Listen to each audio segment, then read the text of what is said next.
Hello दोस्तों, आपका स्वागत है हमारे यूट्यूब चैनल पे। हम आशा करते हैं आपके और आपके परिवार हमेशा खुश रहे और स्वस्थ रहे। आज हम फिर से आए एक नए रिएक्शन वीडियो के साथ। आज का जो टॉपिक है मैं बता दे रही हूँ आपको, जगन्नाथ मंदिर का डॉक्यूमेंट्री वीडियो। तो आइए हमारे साथ वीडियो में बने रहिए।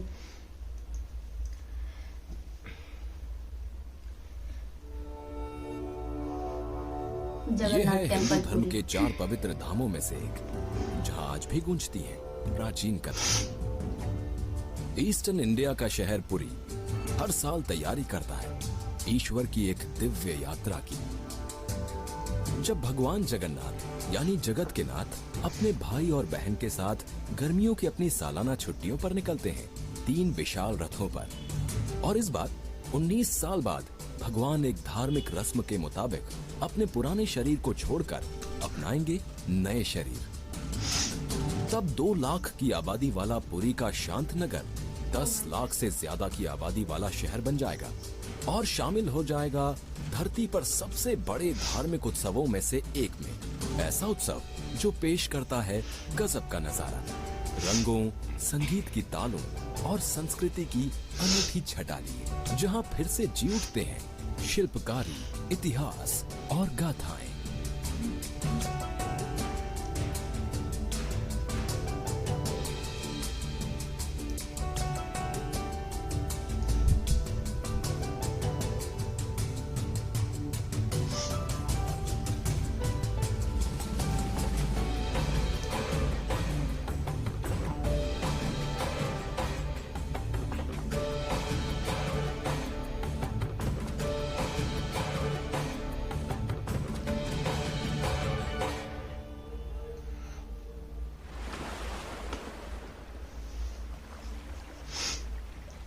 भारत का एक अलसाया सा शहर है पुरी। पुराने जमाने से ही तीर्थ यात्री, जांबाज और खोजकर्ता इसके तटों की तरफ खिंचते चले आए हैं, और यहाँ पुरी में भगवान जगन्नाथ के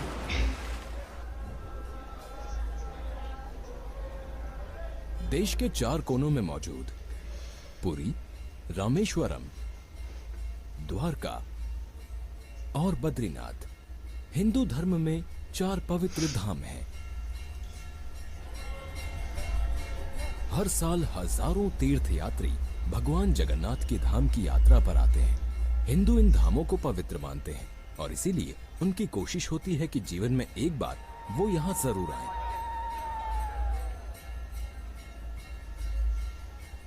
इंडिया की पहचान पॉलिटिशियंस या राजाओं की बनाई हुई नहीं है, इसे तो बनाया है तीर्थयात्रियों ने, हु ट्रैवल अक्रॉस इंडिया।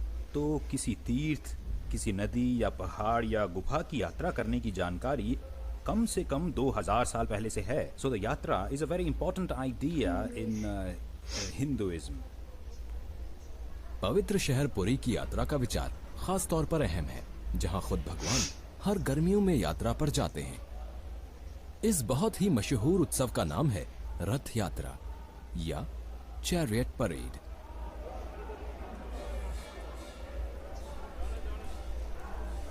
भगवान जगन्नाथ और उनके भाई बालभद्र और बहन सुभद्रा अपने निवास जगन्नाथ मंदिर से 3 किलोमीटर की दूरी तय करके पास के गुंडीचा मंदिर जाते हैं 3 शानदार रथों में। उनके भाई और बहन जाते थे। सुभद्रा।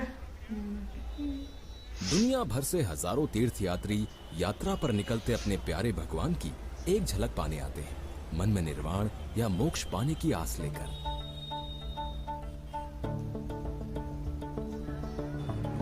पुरी रथ यात्रा से 2 महीने पहले उसकी तैयारियों में जुट जाता है।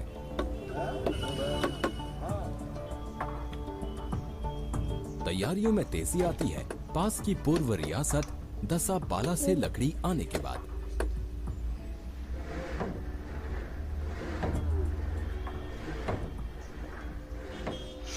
तीन बहुत ऊंचे रथ बनाए जाते हैं, एक भगवान जगन्नाथ के लिए, एक उनके भाई बालभद्र और एक उनकी बहन सुभद्रा के लिए। हर साल शुरू से आखिर तक कारीगरों के लिए कोई लिखे इंस्ट्रक्शंस नहीं है। सारी जानकारी एक से दूसरी पीढ़ी को मुंह ज़बानी सौंपी जाती है। बस ऐसे ही बता रहे।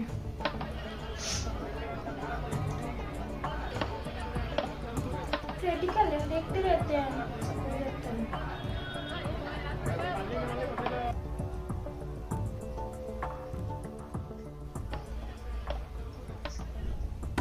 हैरानी की बात है कि इन विशाल रथों को आज भी हाथ से लकड़ी नापने की सदियों पुरानी परंपरा के हिसाब से बनाया जाता है। कोई भी माप 1 इंच का माप भी माप है, हाफ इंच का माप भी ऊपर नीचे नहीं होना चाहिए। जितना भी स्ट्रक्चर है हाथ काठी के जरिए जो भी पार्ट्स का माप अलग अलग है, उसी माप से पर्टिकुलर उसी माप से बना जाता है। इनको याद कैसे रहता है? इधर रथ बन रहे हैं और उधर भारत में मैं ऐसे बढ़ता हूँ लोग हैं पुरी ना। की सबसे मशहूर जगह की इसका तरफ, कोई वो जो है भगवान जगन्नाथ का मंदिर।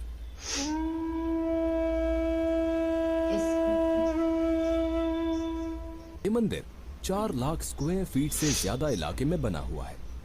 चारों तरफ है शानदार किलेबंदी करती 22 फीट ऊंची दीवार। मुख्य मंदिर की ऊंचाई है करीब 200 फीट, यानी तकरीबन मशहूर ताजमहल जितनी। मुख्य मंदिर के आसपास छोटे बड़े 30 मंदिर हैं, जिनमें हिंदू धर्म के अलग अलग देवी देवता हैं।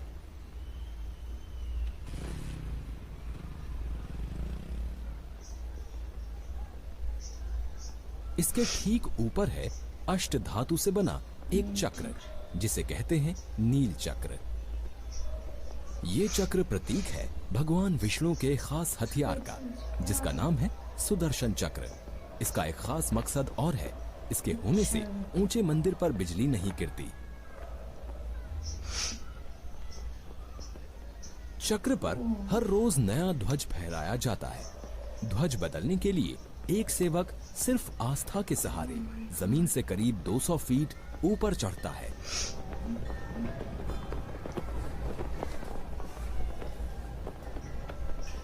सिर्फ हिंदुओं को ही मंदिर में प्रवेश की इजाजत है।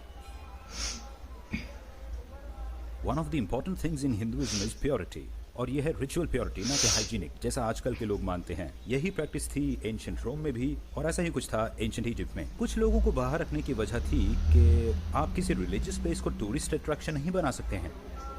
मंदिर में प्रवेश के लिए हैं 4 विशाल बारीक नक्काशी से सजे द्वार। ये हैं सिंह द्वार, गज द्वार, अश्व द्वार और बाघ द्वार।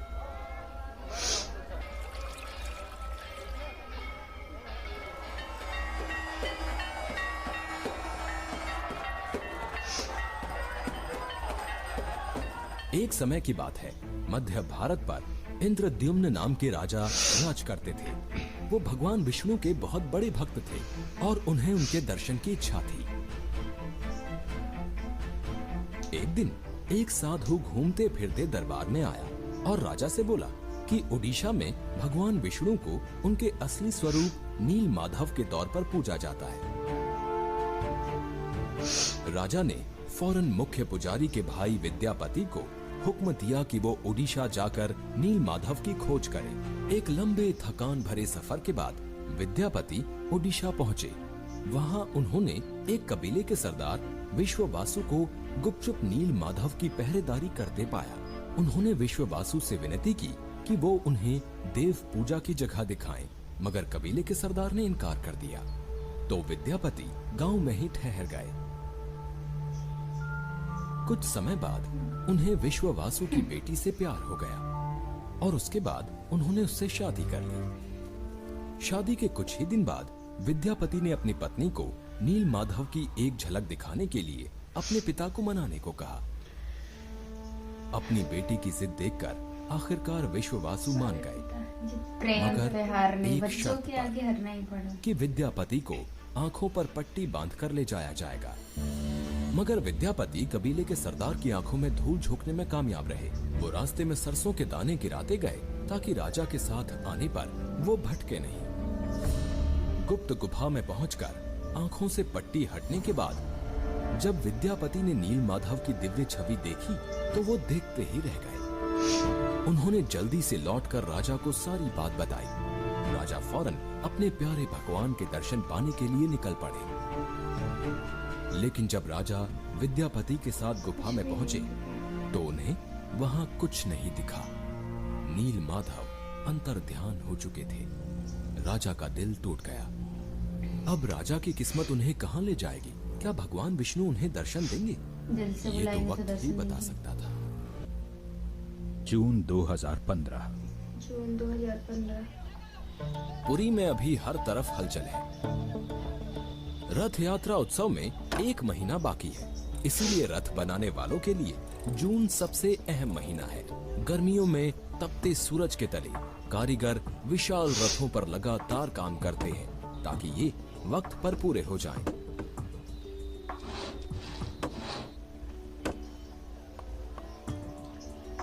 तैयार होने पर हर रथ 40 फीट से ज्यादा यानी तकरीबन 4 मंजिला इमारत जितना ऊंचा होगा। स्ट्रक्चर बनता है, जब पहिए खंजर फिटिंग हो जाते हैं उसके ऊपर पिलर लगाया जाता है, तो पिलर का साइज का कितना भी माप है वो नीचे से तैयार होकर डायरेक्ट लगता है, वहाँ से यहाँ से डायरेक्ट तैयार होकर वहाँ फिटिंग किया जाता है। कारीगर शुरुआत करते हैं विशाल पहियों से, फिर बारी आती है एक्सल की और उसके बाद बाकी की बॉडी बनाते हैं।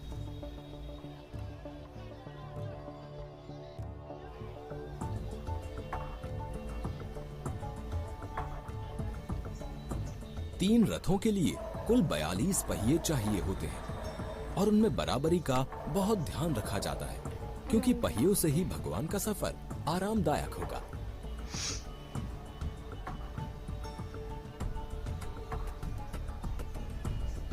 तीन रथों पर 3 अलग अलग टीम्स रात दिन काम करती हैं, ताकि ये विशाल रथ उस बड़े उत्सव के लिए समय पर तैयार हो जाएं। 2000 साल पहले हिंदू धर्म बड़े बदलावों से गुजरा था। उससे पहले वैदिक सिस्टम था जिसमें चीजें तय नहीं थीं और वो सिर्फ ब्राह्मण्स के लिए था। तो हिंदुइज्म ने अपने आप को रीडिफाइन किया फ्रॉम वैदिक वे टू पौराणिक वे और खुद को कहानियों के जरिए प्रेजेंट किया। उन कहानियों में 3 मेजर ग्रुप्स थे जो थे शैव, वैष्णव और शाक्त। अगर जगन्नाथपुरी के इस मंदिर की बात करें तो ये वैष्णव तौर तरीके वाला है और वैष्णव खास तौर पर बात करते हैं जीवन के आनंद की। इसीलिए भगवान एक राजा की तरह रहते हैं। वो भरपूर जीवन जीते हैं। वो सुबह सुबह उठते हैं, स्नान करते हैं, शाही कपड़े पहनते हैं और हर दिन भगवान को 6 बार भोग लगाया जाता है। यहाँ के मंदिर की रसोई भी बहुत विशाल है, जो करीब 100 फीट लंबी और 150 फीट चौड़ी है। बाहर से देखने पर यह किसी किले से कम नहीं लगती। भगवान जगन्नाथ रोज 56 तरह के पकवानों का भोग लगाते हैं। लगता है भगवान को दावत बहुत पसंद है। 1000 से ज्यादा बर्तन, 600 रसोइये और सिर्फ पुराने जमाने की लकड़ी जलाने की तकनीक, इनसे बनते हैं भगवान के लिए खास पकवान। पुरी आने वाले यात्रियों को जिन चीजों में सबसे ज्यादा पुण्य का एहसास होता है उनमें से एक है ये महाप्रसाद। मंदिर आने वाला हर भक्त बिना महाप्रसाद लिए नहीं जाता। रसोई रोजाना करीब 25,000 लोगों को भोजन कराती है, मगर क्योंकि यात्रा करीब है इसलिए दुगनी तादाद के लिए तैयारी रखनी होगी।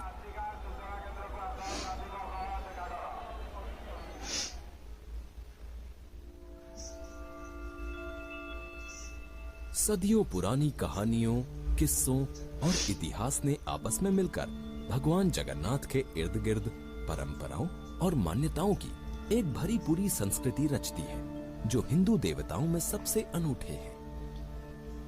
पहली नजर में आपको वो मूर्तियां डिफॉर्म्ड लगती हैं।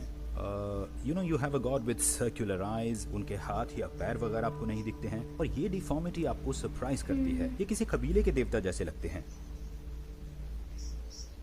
और ये अधूरापन हमें वापस उस कहानी पर ले जाता है कि कैसे कबीले के देवता नील माधव जिस रूप में पूजे जाने लगे थे वो थे भगवान जगन्नाथ।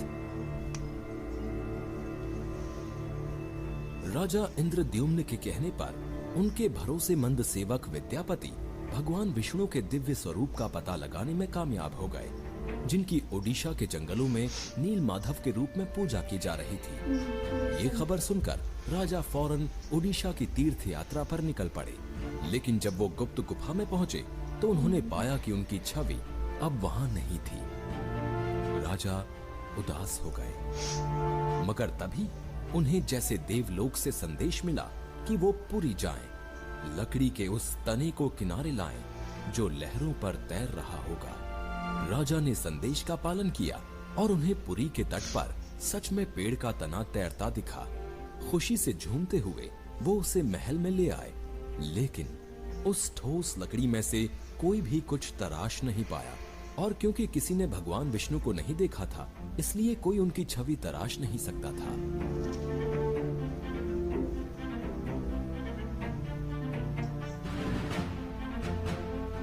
जब इस काम को करना नामुमकिन हो गया, तो देवताओं के शिल्पकार विश्वकर्मा एक बूढ़े बढ़ई के रूप में प्रकट हुए।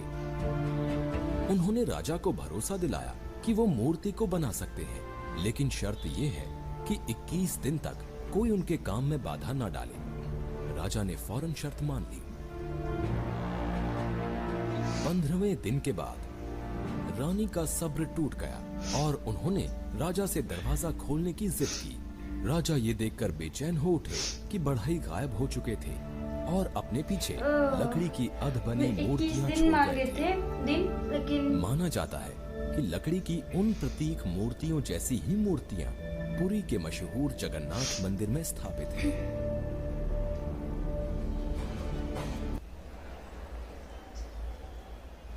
पुरी में खूब चहल पहल है।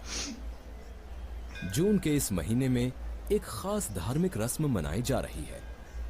आज है स्नान पूर्णिमा या बेदिंग सेरेमनी। हर साल भगवान जगन्नाथ उनके भाई बलभद्र और बहन सुभद्रा की प्रतिमाओं को बाहर लाकर पानी से भरे 108 कलशों से स्नान कराया जाता है। परंपरा है कि इस धार्मिक रस्म के बाद भगवान बीमार हो जाते हैं और 15 दिन में ठीक होते हैं। इस दौरान मुख्य मंदिर बंद रहता है और रथ यात्रा के वक्त ही खुलता है। लेकिन इस साल मंदिर 45 दिन तक बंद रहेगा और भगवान की बीमारी ठीक नहीं जुलाई होगी। 2015। जुलाई 2015। रथ यात्रा में कुछ ही दिन बचे हैं। झुलसाती गर्मी के बाद बरसात ने दस्तक दी है। रथ के हर पहिए को तालमेल से काम करना होगा ताकि उत्सव बिना परेशानी के पूरा हो। रथ बनाने का काम आखिरी दौर में है। कारीगर इन विशाल रथों को अंतिम निखार देते हैं। अब बस सबसे आखिर में बनाए जाने वाले सारथियों और घोड़ों को सजाने का काम बाकी है। रथों और पहियों को ओडिशा के मंदिर वास्तुशिल्प से मेल खाते रंग बिरंगे डिजाइनों से सजाया जाता है। फिर रथों को बारीक कढ़ाई किए काले, हरे, लाल और पीले कपड़ों से ढका जाता है।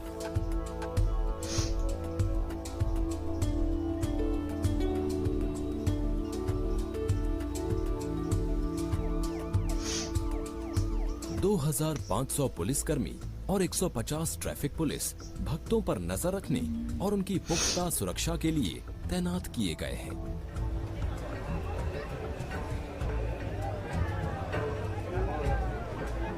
हमें भी चलना चाहिए।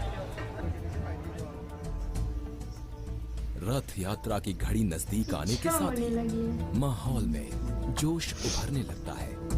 आस्था से पैदा हुई गजब की ऊर्जा उन सब पर छाने लगती है जो दूर दराज से लंबा सफर करके इस पवित्र शहर में पहुंचे हैं।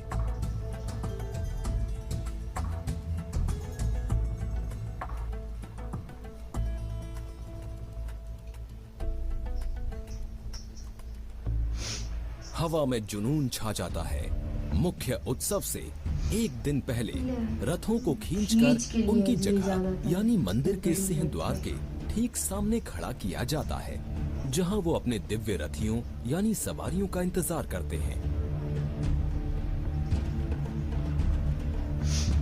अगले दिन पर्दा उठेगा और दर्शन होंगे दिव्य भगवान जगन्नाथ की रथ यात्रा के।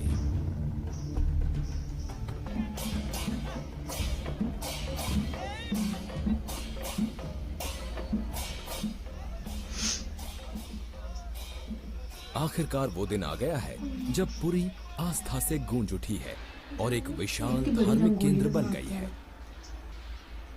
19 साल बाद जगन्नाथ मंदिर में भगवान की पुरानी मूर्तियों की जगह स्थापित की गई नई मूर्तियों को बाहर लाया जाएगा। नव कलेवर रथ यात्रा के अच्छा, लिए। जो मूर्ति नहीं बनाई गई है वो लाएंगे।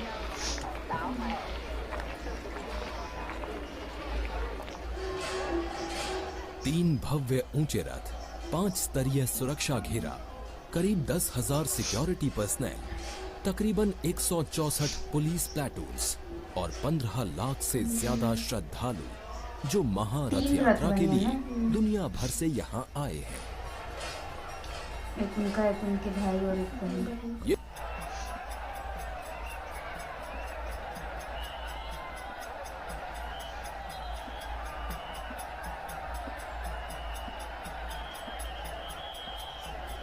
भगवान की मूर्तियों को ये क्या कर मंदिर रहे से हैं? बाहर लाने का वक्त नजदीक आ रहा है। तपते सूरज में सबके ऊपर बेसब्री से पानी इंतजार कर रहे श्रद्धालुओं को कोई चीज हिला नहीं सकती। तापमान बढ़ने के साथ जोश भी बढ़ रहा है।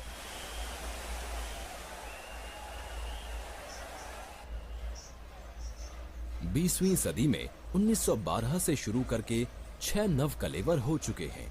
2015 में मिलेनियम का पहला नव कलेवर हुआ है, जिसका जश्न बड़े पैमाने पर मनाया जा रहा है। और अब वो घड़ी आ पहुंची है। दोपहर हो गई है।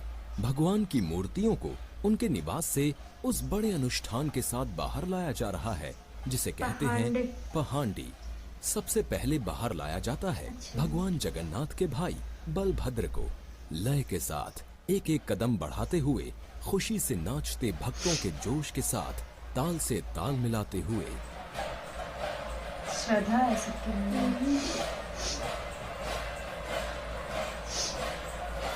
अभी जून जुलाई फिर में कोई उन्हें खड़ा उनके हो रथ सकता है? पर विराजमान देखो, किया जाता कहीं है। ना, वो भी दोपहर में। भीड़ देखो कितनी है। फिर बारी आती है भगवान जगन्नाथ की बहन सुभद्रा की, जिन्हें तकरीबन लिटाकर उनके रथ तक ले जाया जाता है। भगवान जगन्नाथ सबको रथ में बैठाए गए। बलभद्र बलभद्र और सुभद्रा के विराजमान होने के बाद भक्तों को भगवान जगन्नाथ का इंतजार है। जोश बढ़ने लगता है। ओडिशा के मृदंग की थाप पर कुछ भक्त पारंपरिक ओडिसी डांस करते हैं। भक्तों की भीड़ अपने प्यारे भगवान के दर्शन पाने को उमड़ने लगती है। आखिरकार भगवान जगन्नाथ को बाहर लाया जाता है। भक्त खुशी से झूम उठते हैं।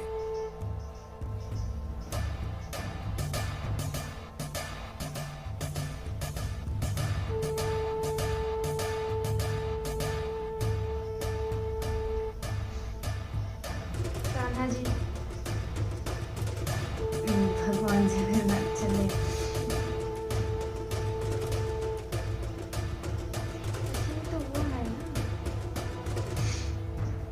भगवान अपने रथों पर विराजमान हो चुके हैं, मगर रथ आगे बढ़े उससे पहले एक जरूरी रस्म छेरा बाकी है, जो है छेरा पहनना, राजा, जिसे यहाँ के राजा निभाते ये हैं। राजा है ना। एक शाही जुलूस की अगुवाई करते हुए राजा रथों के पास पहुँचते हैं। इसके बाद वो सोने की झाड़ू से रथ को बुहार कर भगवान जगन्नाथ के राजा। सामने शीश सोने नवाते की हैं। झाड़ू। अब रथों से घोड़े जोड़े जाते हैं। हर रथ से नारियल के रेशों से बने 250 फीट लंबे और नारियल के 8 रेशे इंच से बना घेरे हुआ है। वाली 4 रस्सियां बांधी जाती हैं। और फिर शुरू होती है भगवान की यात्रा। इतनी ये वेट, गजब का पल इतना होता वेट है है उसमें, कितने जब लोग रथ लगे आगे खींचने बढ़ना में। शुरू करते हैं। लेकिन सब खुशी इधर खुशी विशाल भी तो पहिए लगे घूमना हैं। शुरू करते हैं ये भी तो और देखो। उधर भक्तों की भीड़ बेकाबू होने लगती है।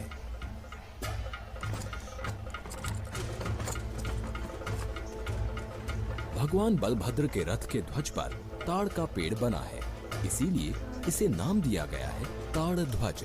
ये 44 फीट ऊंचा है और इसमें 14 पहिए लगे हैं। सबसे छोटा रथ सुभद्रा जी का है, दर्पदालना। जिसका नाम है दर्पदालना। अच्छा, यानी जिसके अंदर अहंकार मिटाने वो वाला। मिट जाएगी। 43। ये 43 फीट ऊंचा है। इसमें 12 पहिए हैं और इसे काले और लाल कपड़ों से सजाया जाता है।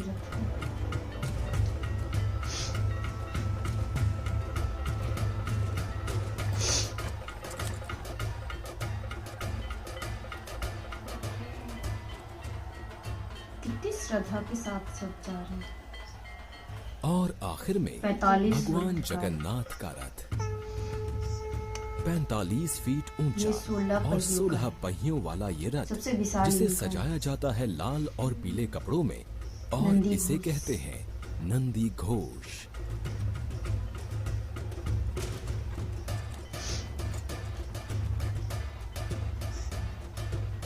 रथ यात्रा एक सांकेतिक यात्रा है। उपनिषदों में रथ का हटाए जा मतलब रहे है हैं ना।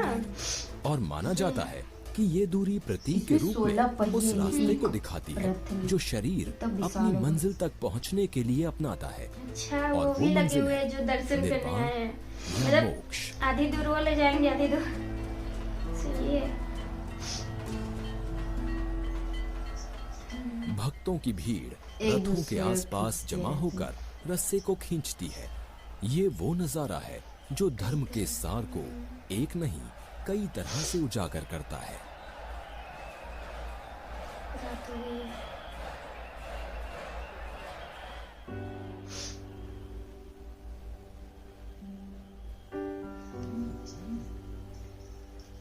करीब 5 घंटे में 3 किलोमीटर की यात्रा के बाद रथ आखिरकार अपनी मंजिल पर पहुंचते हैं जो है गुंडीचा कितनी भीड़ मंदिर। है, भीड़ देख रहे हो? 5 लाख से ज्यादा भगवान की लोग हैं। मूर्तियों को उसी जोश और जुनून से मंदिर में लाया जाता है।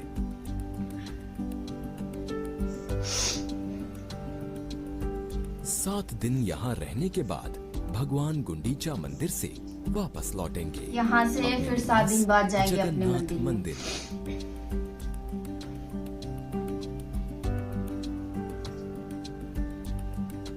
ये ग्रैंड फेस्टिवल पूरा हुआ और अब मैं लौटूंगा वहां जहां से मैं आया हूँ और अपने साथ मैं जो लेकर जाऊंगा वो है हमारे यहाँ यहाँ की के जो भी memories, जो मंदिरें लाजवाब हैं वो अद्भुत है, जो भी उनके जो राज है ना, बाकी जो हमारे यहाँ के भगवान है उनकी तो कथा अपरंपार है।